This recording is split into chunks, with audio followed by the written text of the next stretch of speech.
colapso de órganos pélvicos. Entonces, ¿a qué se refiere el colapso de órganos pélvicos?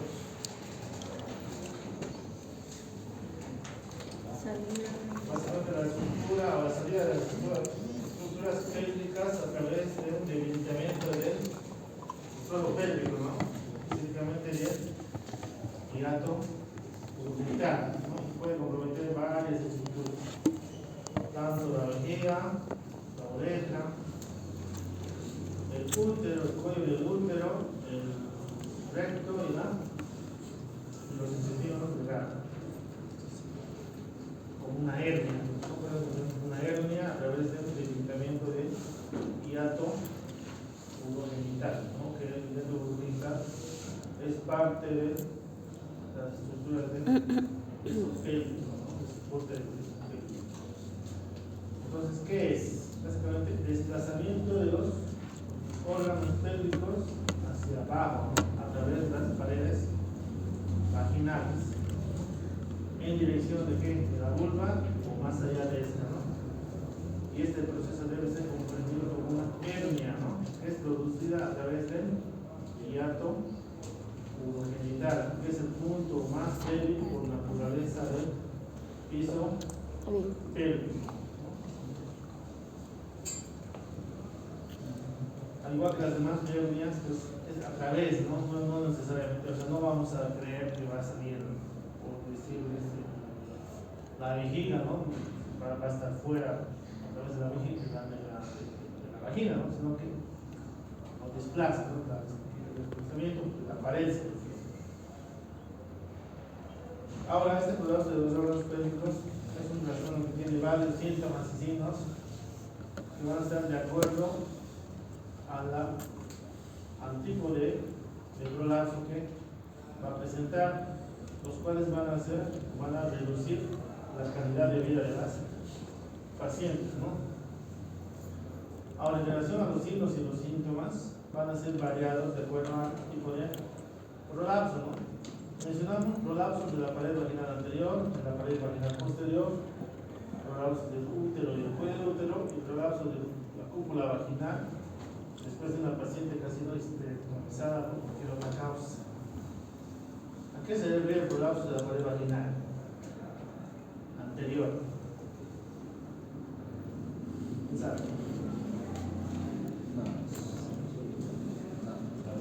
Salida hacia afuera. Entonces, a la hora de anterior tienes que imaginarte qué estructuras están anterior, la pared anterior de la vagina. Tenemos un cisto sede, ¿no? Que es la vejiga, y el uretro sede, ¿no? Que es la uretra, ¿no? La pared vaginal posterior, ¿qué estructuras están? Hacia atrás, ¿qué está? El recto, ¿no? Entonces, ¿de qué hablas? De retrocede o el uterocede. En el ápex de la vagina está el útero, el cuello del útero. Entonces, aquí hablan de uterocede. Y cuando una paciente se ha hecho prolapso, se ha hecho una histerectomía por alguna otra causa, va a poder producir prolapso de la cúpula vaginal. Tienen diferentes síntomas, ¿no? Una paciente que tiene un prolapso de la pared vaginal anterior, ¿qué síntomas puede presentar? Síntomas de incontinencia urinaria, ¿no? Una paciente con prolapso de la pared vaginal posterior puede tener alteraciones en la defecación, estreñimiento. Y en el prolapso del útero, del cuello del útero, síntomas como de bulto vaginal, bulto vaginal. Entonces, ¿en qué pacientes tienes que sospechar un prolapso? Son pacientes que tengan sensación de bulto vaginal, pacientes que digan que tienen una sensación de pesadez en la pelvis, pacientes que tengan síntomas de incontinencia urinaria y pacientes que tengan dispareunia, ¿no? Dolor durante las Relaciones sexuales.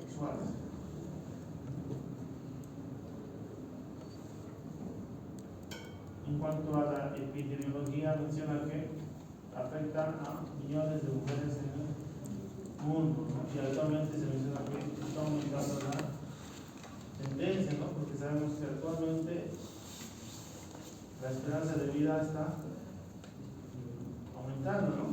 Por ende va a haber mayor población en edad avanzada, ¿no? Y sabemos que la edad avanzada en la mujer es un factor de riesgo para colapso, ¿no? En Estados Unidos menciona que constituye la tercera indicación más frecuente de realización de una histerectomía, ¿no? Está presente en aproximadamente 40% de las mujeres en algún momento de su vida. La prevalencia del prolapso sintomático es de aproximadamente cercano al 10%. Eso quiere decir que más del 90% de los prolapsos no son sintomáticos. 30 al 65% de las mujeres acuden a una consulta ginecológica y en estos pacientes ya se va a diagnosticar un prolapso grado 2. Y la mayoría de las pacientes acuden por una causa no relacionada con el prolapso, ¿no? Ya sea por cáncer de cáncer uterino, sangrado uterino anormal, síntomas de flujo vaginal o exámenes no relacionados con el prolapso, ¿no? Y obviamente la prevalencia de este prolapso de órganos pélvicos va a aumentar con la edad. Mayor edad, mayor riesgo, ¿no? Ahora, su prevalencia también es difícil de estimar, ¿no? Con precisión, ya que gran cantidad de las mujeres no acuden a consulta por estos síntomas, o por vergüenza, o porque culturalmente aceptan esta condición como si fuese normal y se recluyen paulatinamente, evitando vida social, ¿no? En cuanto a los factores de riesgo, mencionamos que es multifactorial. Hay varios factores de riesgo que van sumando.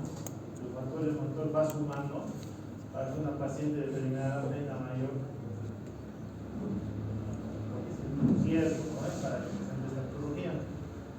El desarrollo es gradual, no es súbito, ¿no? Es años, ¿no?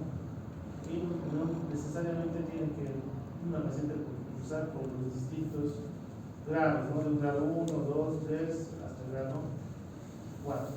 Obviamente, mientras siga permaneciendo como factores de riesgo, mayor progresión, más rápido va a progresar su enfermedad. Entonces, esta patología se da cuando las medidas de migración y de sostén del aparato genital van a ser insuficientes, ¿no? Y esto dará como consecuencia este prolapso, ¿no? ¿Qué factores mencionan la literatura? El primer factor está más estudiado es el embarazo, ¿no? Mayor multiparidad, mayor riesgo, ¿no? Partos vaginales, ¿no? Porque en el parto vaginal, ¿qué se hace? Va a haber un debilitamiento del piso pélvico, ¿no? Por el calidad del producto, ¿no? Y peor todavía si son partos con bebés macrosómicos o si son partos tóxicos, ¿no? Partos complicados, partos con distensión de hombros, partos en los cuales ha habido grados, ¿no? Perineales, el primer, segundo, tercer, cuarto grado, o partos instrumentados, ¿no? Partos instrumentados son los partos que en el segundo periodo de trabajo de parto se utilizan, ¿no? Ya sea un vacuum, un forceps, ¿no? Para facilitar la expulsión. Elevación de la presión intraabdominal, elevación crónica, ¿no? ¿En qué pacientes hay esto? Pacientes que tienen alguna enfermedad obstructiva crónica, pacientes que tienen sufrimiento, obesidad, ¿no? También es una causa del aumento de la presión abdominal. Traumatismos del piso pélvico, ¿no? Los desgarros, ¿no? Desgarros de periné, secundarios son parto, ¿no?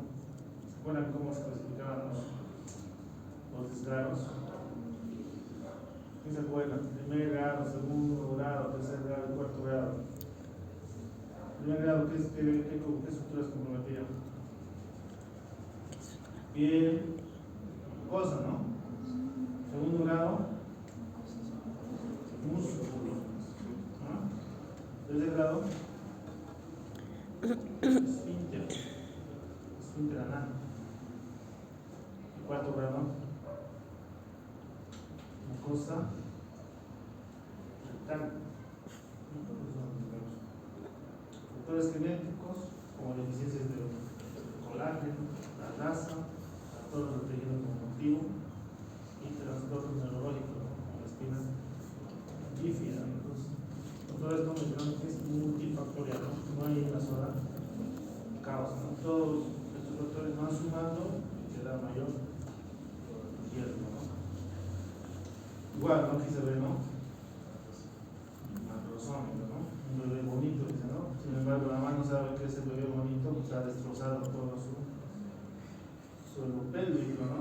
Y esa paciente con seguridad va a ser un desgarro, un prolapso de la. Pero es cierto, ¿no? Bonito ha nacido el bebé, ¿no? Con 4,5 kilos. Sin embargo, todo destrozado ahí.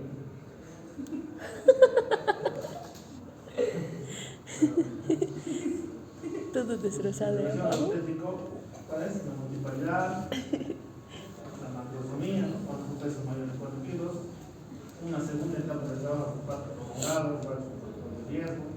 Las episiotomías, las laceraciones del esfínter anal, que son los desgarros de tercer grado, el uso de la anestesia epidural, el uso de forceps, ¿no? Que está altamente relacionado con prolapsos, y la estimulación del trabajo de parte como exclusiva. En relación al obstétrico, menciona todas esas conductas o complicaciones que tiene la paciente durante su parto, ¿no?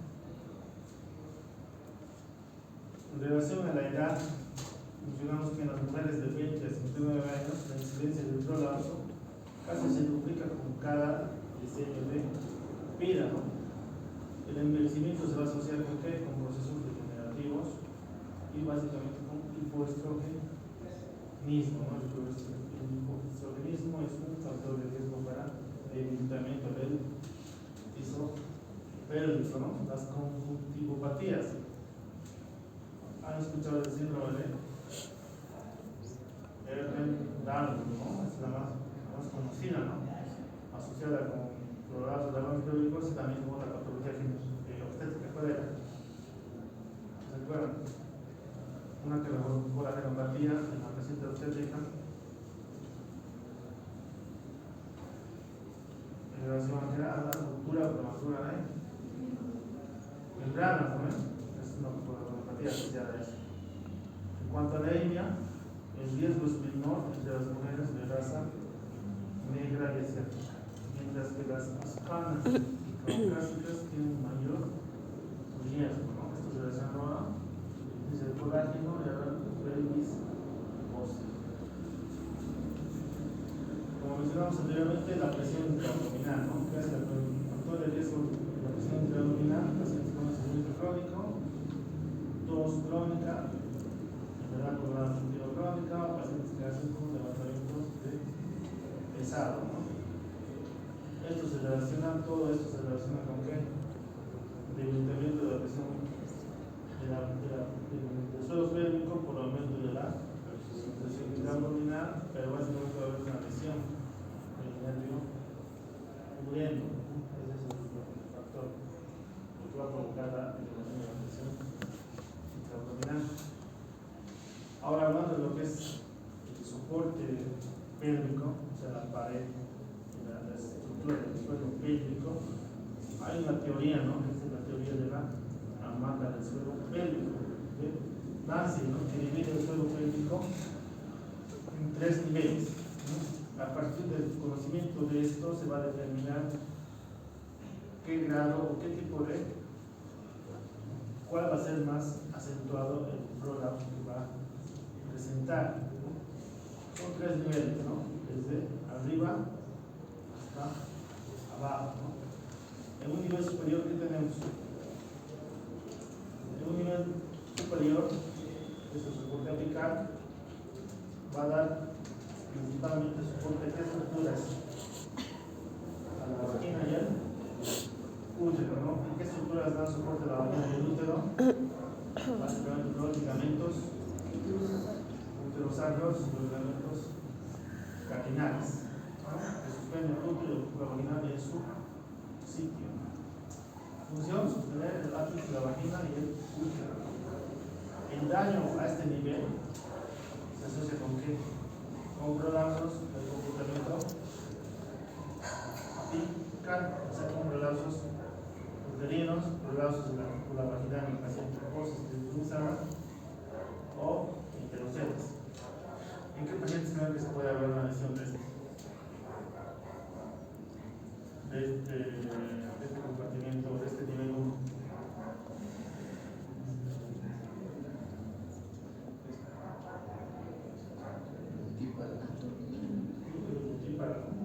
Partos prolongados, aumento de la presión abdominal, todo lo anterior, ¿no? Y también las pacientes que han sido realizadas una histerectomía por una causa diferente a la ocular, ¿no? Ya sea por mioma, o por cáncer del cuello uterino, por cáncer del endometrio, pues los pacientes igual tienen un factor de riesgo para que tengan debilitamiento del nivel 1, ligamentos uterosacros y ligamentos carinales. El nivel 2, para más abajito, se debe a las inserciones laterales que va a tener la vagina, ¿no? ¿Qué estructuras comprende? La fascia endopélvica y el arco tendinoso. ¿Cuál es su función? Soporte y fijación de la vagina en las paredes laterales, ¿no? La pared pélvica. Daño a este nivel que va a provocar prolapsos del compartimiento anterior y prolapsos del compartimiento posterior. Anterior, el hecho, básicamente es esto, ¿no? Posterior, recto, ¿qué se ve, no? Cistocele, que es la vejiga, ¿no? Está produciendo a través de la pared vaginal anterior. Aquí que se ve el recto, suena, ¿no? El recto a través de la pared vaginal posterior.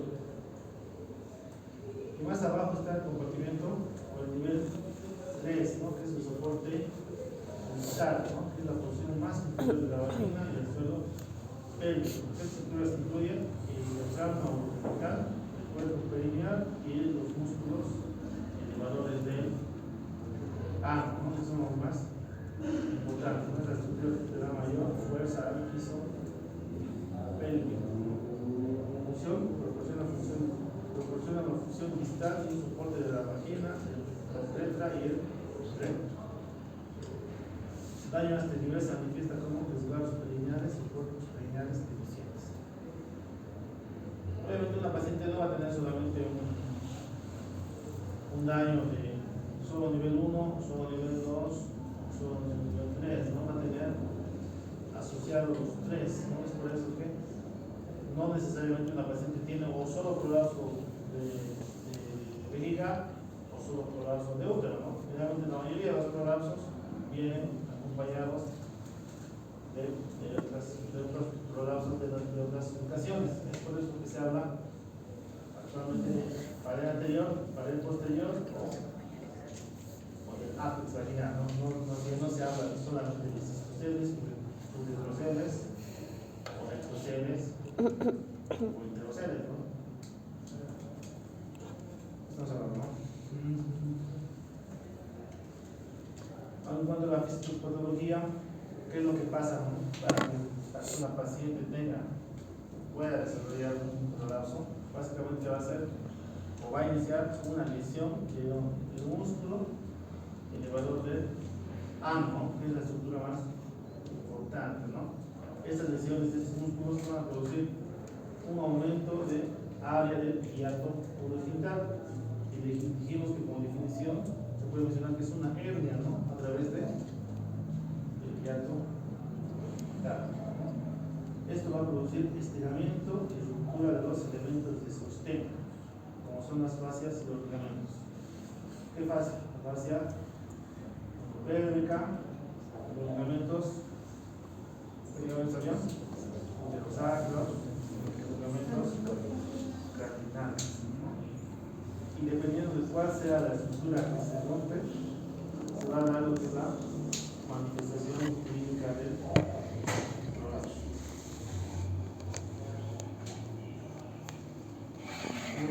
Estas lesiones de los órganos pélvicos, la mayoría de las veces, como dijimos, comienza con qué? Con los párpados. Sin embargo, también existen otras condiciones, ¿no?, que pueden asociarse, como que factores congénitos. ¿Qué factores congénitos dijimos? Colagenopatías, ¿no? Como cuál, como se duele, Sí, ya vi muy bien. No tendrías. lesiones neurológicas, lesiones del nervio pudeno, lesiones de nervios sacros, cirugías pélvicas previas, ¿no?, como que esterectomías realizadas ya sea por procesos oncológicos o oncológicos, la obesidad asociada a aumento de la presión intraabdominal, enfermedades respiratorias crónicas por el aumento de la presión intraabdominal, hipoestrogenismo asociado a la menopausia y a la edad avanzada.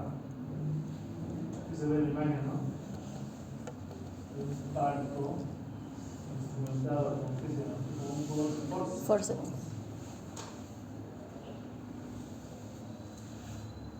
Entonces, estas disfunciones del piso pélvico también se pueden, estos factores de riesgo se pueden clasificar como factores predisponentes, factores estimuladores, promotores y descompensadores.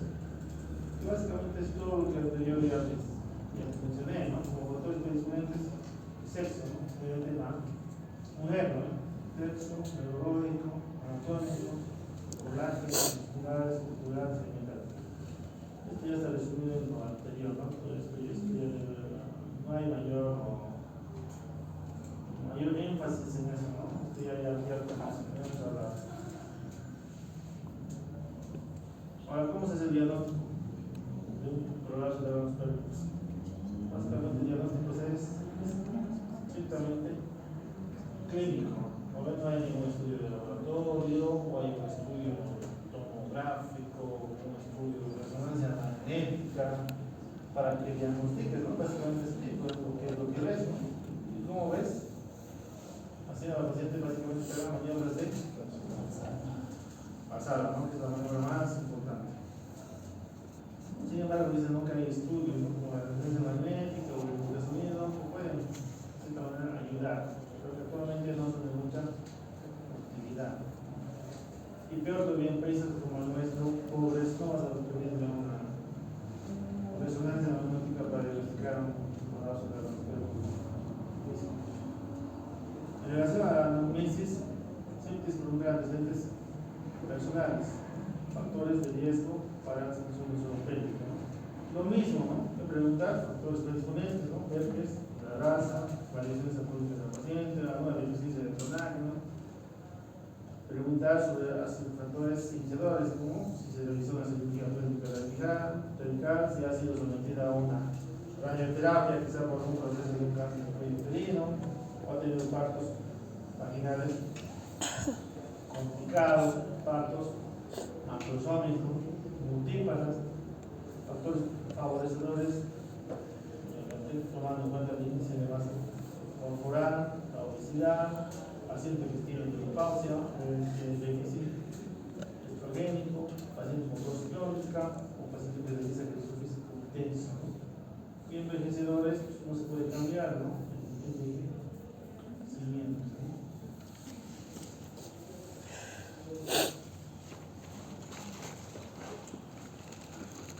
El prolapso en sus estadios iniciales generalmente suele ser asintomático, ¿no?, siendo un hallazgo casual, ¿no?, de la exploración neurológica.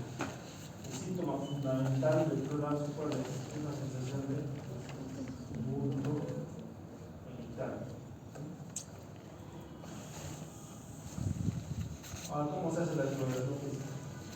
Generalmente la paciente del bulto dorsal y en posición de Litotomía. litotomía con la vejiga Vacío. vacía. Siempre. En todas las operaciones neurológicas en el cúbito dorsal, litotomía, vejiga vacía. Debe ser una valoración completa de todos los sistemas corporales para identificar alteraciones fuera de la pelvis que pudiesen ser causales, que pueden agravar el prolapso. La exploración pélvica inicial se debe realizar con la paciente en posición de litotomía, ¿no? Se debe examinar la vulva, el perineo, en busca de signos de atrofia bucal o vaginal, lesiones u otras anomalías. Se debe realizar un examen neurológico en búsqueda para ver si está conservado el reflejo turbo cavernoso y el reflejo pequeño anal, entonces, ¿cómo se hace el reflejo del tubo cavernoso? Con un ligero golpe, un frotamiento lateral al clítoris, mientras se va a observar la comunicación bilateral, bilateral del músculo tubo cavernoso. El guiño anal se va a valorar la penetración anal mediante un frotamiento lateral del ano, ¿no? Con la observación de la contracción del ano, que estuvimos pronunciando, ¿no? También se puede hacer de forma digital, ¿no? Por medio de qué? El tacto rectal, ¿no? Hacer el coqueteo anal y hacer el tacto rectal y le pides a la paciente que haga esfuerzo, que trate de cumplir tu dedo, ¿no? Ahí puedes también valorar el reflejo del guiño anal, ¿no? Este reflejo también es muy importante, ¿no? Para ver la integridad del tono del esfínter anal. Especialmente pacientes que han sufrido un desgarro, ¿no? Que debe ser grave. La medida de Valsalva se debe hacer antes de la colocación del espejo, ¿no? Y a las pacientes incapaces de efectuar la maniobra de Valsalva de forma espontánea, ¿qué tienen que indicarles? Que levanten la cabeza o que hagan como esfuerzos de torso, ¿no? Entonces, que toda esta valoración que está realizando se debe responder estas preguntas. Uno, ¿hasta qué punto llega la protrusión? La protrusión va a rebasar el himen, porque si rebasa el himen, quiere decir que es un grado más avanzado, ¿no? Otro, ¿cuál es la parte de la presentación del prolapso? Anterior, posterior, vertical. Otro, si el hiato occipital va a ampliar de manera considerable con la elevación de la presión abdominal. Toda esta exploración sirve para responder estas preguntas de acuerdo a las mismas, realizar la clasificación del prolapso que tiene la paciente. Estas imágenes, a ver, ¿quién puede decir qué tipo de prolapso es?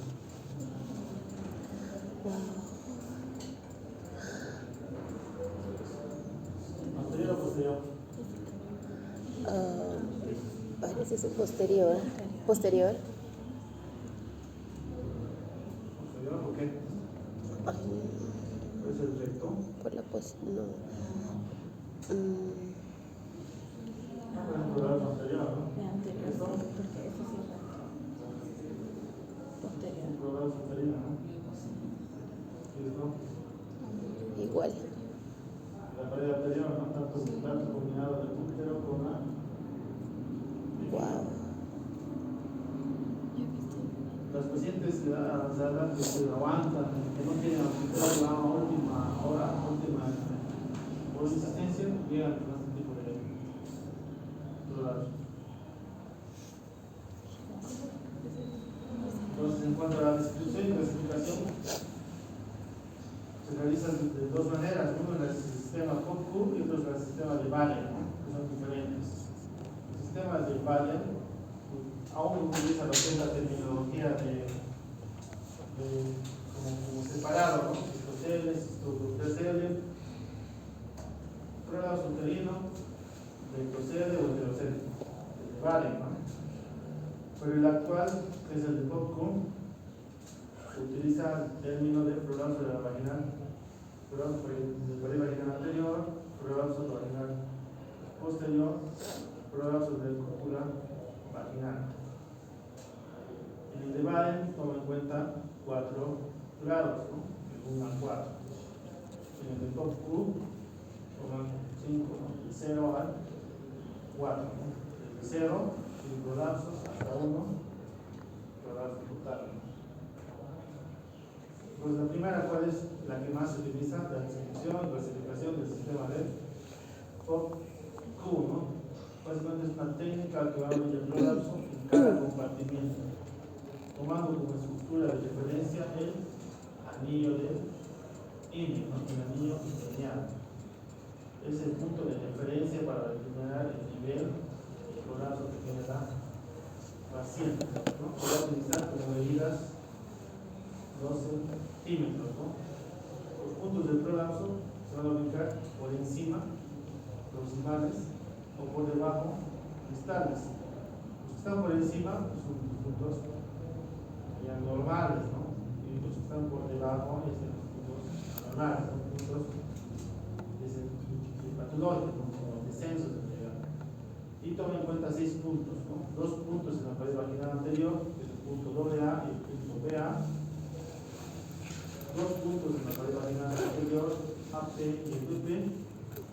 Un punto en el cuello del útero y un punto en el punto más distante del fondo de desarrollo de Douglas. Además, también toma en cuenta las divisiones del hiato genital, el cuerpo perineal y la longitud total de la vagina. Como dijimos, clasifica los prolapsos desde 0, sin prolapso, hasta 4, que es un prolapso completa de los genitales, ¿no? Ahora este es el ejemplo del diagrama, la imagen del prolapso de órganos pélvicos según el sistema del POPCO. Como diremos, tiene 2 puntos anteriores, AA y BA, 2 puntos posteriores, AP y BP, un punto C, que es el nivel del cuello del útero, punto D, a nivel del punto más distal del saco de Douglas. Mide las distancias del cuerpo perineal, longitud vaginal total y del hiato, ¿no? El punto A, ¿dónde se encuentra? ¿Cuál es el punto A? O punto AA. Es este, ¿no? Se encuentra en la línea media, obviamente de la pared vaginal anterior, ¿no? Si una paciente no va a tener prolapso, este punto va a estar 3 centímetros por encima del imen, ¿no? Como dijimos, el imen es el punto de referencia, ¿no? A partir de ahí se determinan estas mediciones, ya sea menos, que es hacia arriba, y más, hacia abajo, ¿no? El punto BA también es un punto anterior. Este es un punto que no está fijo, ¿no? Y va a estar representado por el punto más distal de la porción de la pared vaginal comprendida, o sea, de la porción más distal de la pared vaginal anterior, ¿no ves? ¿Está claro, no? El punto AP, lleva P porque es posterior, ¿no ves? Localizado en la línea media posterior de la vagina, ¿no ves? A 3 centímetros del imen, hacia arriba, ¿no? ¿Cuál es el punto AP? Aquí está. El punto BP, que es posterior, es un punto que no es fijo, ¿no? Y está representado por el punto más distal de la porción de la pared vaginal comprometida. Posterior, ¿no ves? Entre el fondo del seno vaginal posterior y el punto C, que es este, es el punto más distal del cervix, ¿no? O de la cúpula vaginal, como la paciente ha sido esterectomizada, ¿no? El punto D, que es el punto más distal del fornix vaginal posterior, también conocido como un punto de salto de Google. La medición del hiato genital se mide desde la línea media del hiato lateral hasta la línea posterior. La medición del cuerpo perineal se mide desde el margen posterior del hiato genital hasta la mitad del orificio. La longitud vaginal total es la profundidad máxima de la vagina en centímetros cuando el punto cero D reduce a su posición más completa. Entonces, a partir de estos, la variación de estos puntos se va a realizar un cuadro, ¿no? A partir del cual se va a determinar qué tipo de prolapso tiene la paciente. Entonces, ¿cuáles son los estadios, los grados? Grado 0, ¿dicho qué? No hay prolapsos. Estamos hablando del sistema como 1, Grado 0 no hay prolapso. Eso quiere decir que todos los puntos antes mencionados están en la organización que les mencioné anteriormente, En la etapa 1, quiere decir que la porción más distal del prolapso va a estar a menos de 1 centímetro proximal del nivel del himen. O sea que va a estar hacia arriba todavía, ¿no? La porción más distal del prolapso va a estar a menos de 1 centímetro proximal, hacia arriba, del himen. Grado 2 quiere decir que la porción más distal del prolapso va a estar entre 1 centímetro proximal y 1 centímetro distal del himen. En la etapa 3 quiere decir que la porción más distal del prolapso va a estar a más de 1 centímetro del himen. Y el 4, cuando va a haber un prolapso total, una dimensión completa. Está claro, ¿no? Muy mucha complejidad en eso. Ahora, otra forma de descripción y clasificación es el sistema de la descripción de la distancia de Baden-Wahl, la cual hemos dicho que es lo que hace, utiliza la nomenclatura clásica, ¿no? Ya sea en hipoceles, retroceles, prolapsos uterinos, cúpula vaginal, rectocele o en velocele, ¿no? Eso es lo que es el sistema de Baden, utiliza eso. Y toma en cuenta la severidad o el grado de prolapso del 1 al 4. El 1 que dice que va a haber un descenso hasta la mitad del himen, no va a llegar al himen, ¿no? El grado 2 corresponde al descenso que va a alcanzar hasta el himen, ¿no? Hasta el nivel del himen. El grado 3 significa que el descenso está más allá del himen. El grado 4 representa una prosidencia completa, ¿no? En comparación a la anterior escala, como si fuera un centímetro, un grado menos, ¿no? Porque en la anterior escala, en cual estaba a más de 1 centímetro de himen, o a nivel de himen.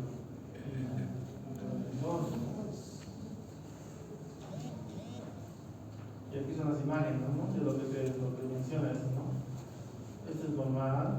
Y aquí está pues lo que llama cistocele, ¿no? Descenso de la vejiga. Rectocele, recto, la zona de la pared vaginal posterior. Prolapso del útero, ¿no? El cuello del útero. Y este es el prolapso del recto y el enterocele, que es la pared vaginal posterior donde los intestinos, el intestino delgado a través de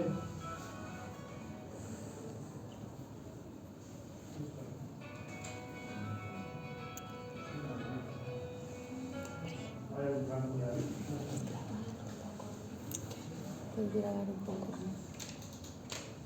Ya, ahora hacemos el Se me va a tratamiento. descargar. El tratamiento va a ser según qué, según el tipo y el grado de los síntomas, según la edad de la paciente, según las presencias de enfermedades concomitantes,